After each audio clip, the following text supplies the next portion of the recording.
Welcome back to Meet the Press Now, live from the fourth day of the Democratic National Convention in Chicago. Joining me now is Maryland Democratic Congressman Jamie Raskin. He spoke from the main stage at the DNC earlier this week. Congressman Raskin, thank you so much for being here. You're glad. I'm delighted. Well, big night.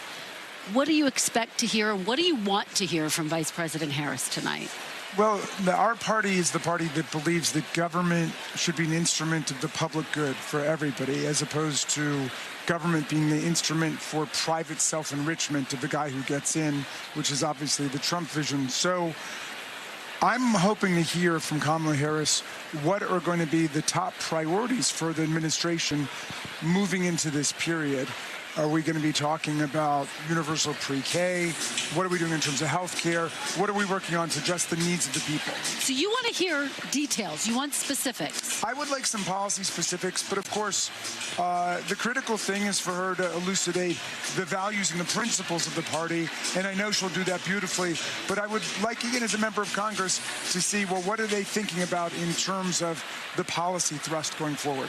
You know, there's a big question about whether she will enumerate the ways in which she will build on the Biden agenda and which ways she will maybe be different from President Joe Biden. Do you think that's going to be important as well, to make clear that there will be some differences? I don't think that's tough for her. I mean, the Biden-Harris administration has been one where the president and vice president have worked together super closely on a whole range of issues. So there clearly will be continuity, but there's no doubt with Kamala in charge as the chief executive, she will be the one deciding what are the new policy features that are going to be part of the administration. Are you clear on what those are right now, the ways in which she might govern differently? I'm not. Everything has happened so quickly, and that's why I'm saying I'm hoping to hear about it. But look, this week has been, in addition to an experiment in sleep deprivation for everybody, it's also been a great synthesis of the values of this party from the past, the great civilizing movements of our time, the women's movement and the labor movement, the environmental movement, and the principles that unify us in terms of equal rights for all and freedom to make your own decisions. So all of that will be part of what we're going to hear, but also I think then we need to hear what are we going to be fighting for in terms of policy to build on the successes of Biden-Harris. Let me ask you, because J.D. Vance responded to some of the comments that you made here when you addressed the convention. You said that the job of VP was only available because Trump supporters, quote, tried to kill Mike Pence on January 6th. Here's how J.D. Vance responded last night. I can't help but laugh at what Jamie Raskin said. These are people who somehow always make themselves the victims. I just don't understand a person in American politics in 2024 who's whining about what happened to them instead of using their leadership and using their influence to make the lives of American citizens better. How do you respond to that response? Well, of course, he was addressing Donald Trump directly, who is the professional whiner of American politics. Every day, all we hear from his boss is how poorly he's being treated by the media and how everybody is dissing him. And so I view that as just an expression of J.D. Vance's frustration about the situation he's in. Everybody knows that they are the party of whiners and losers at this point. But I was pointing out that the reason there was a vacancy on the ticket is because Donald Trump, who otherwise used to praise Mike Pence as a key sycophant in his administration, turned on him when he refused to follow Donald Trump's orders to step outside of his constitutional role and simply declare Donald Trump the winner.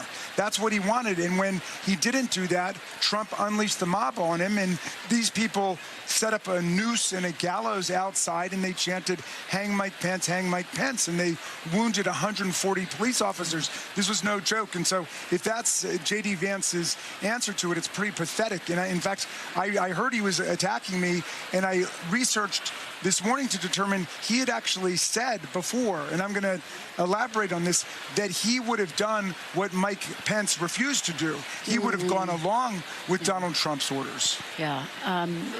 which would have created a much greater crisis. Yeah, that was during an interview several months ago.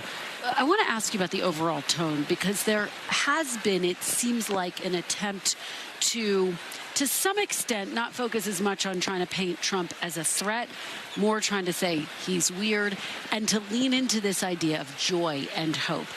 There was a moment earlier this week, though, when chants of lock him up broke out while Hillary Clinton was speaking. What did you make of that? And is it discordant, do you think, with the tone that the Democratic Party should be setting? No, there is a great tone of happiness and joy in the resurgent fortunes of the Democrats. And we are going to continue to bring out the best in America, the incredible, breathtaking diversity of our country. We're going to do that, and we're going to be fighting for every person who lives in our country.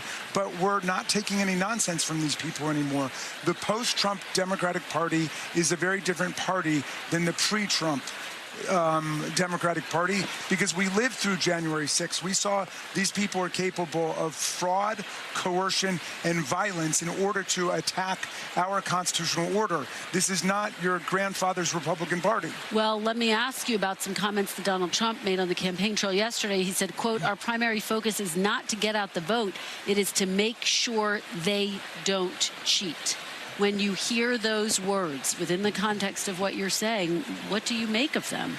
Well, he's the only politician in American history who's taken that position. Everybody else has set about a campaign saying, how are we going to expand our coalition? How are we going to bring in new voters? How do we create a platform that will appeal to the vast majority of the people? That's what the Democrats are doing. We're the party of democracy, and we're the party of the people. Meantime, he's already flagging that he is just going to try to challenge people's votes, block voter registration, prevent people from voting, and then try to overturn the result. That is a signal characteristic of an authoritarian political party.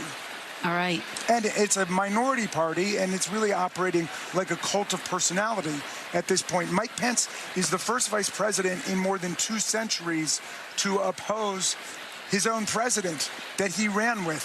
And in the last time, it was Thomas Jefferson and John Adams. And of course, we elected presidents and vice presidents separately before. Right. It was just the runner-up who became the VP. So it's really the first time in American history where you've got a VP who's saying, the guy I served with is so dangerous, he shouldn't be in office. And that's what he said. Somebody who would elevate his own interests above the Constitution should not be president. That's what his own vice president said. And you have nearly a majority of Trump's cabinet also saying he's not fit for office. All right, Congressman Jamie Raskin, thank you so much for being here. Great to be with you, Kristen. Really appreciate it. Thanks for watching. Stay updated about breaking news and top stories on the NBC News app, or follow us on social media.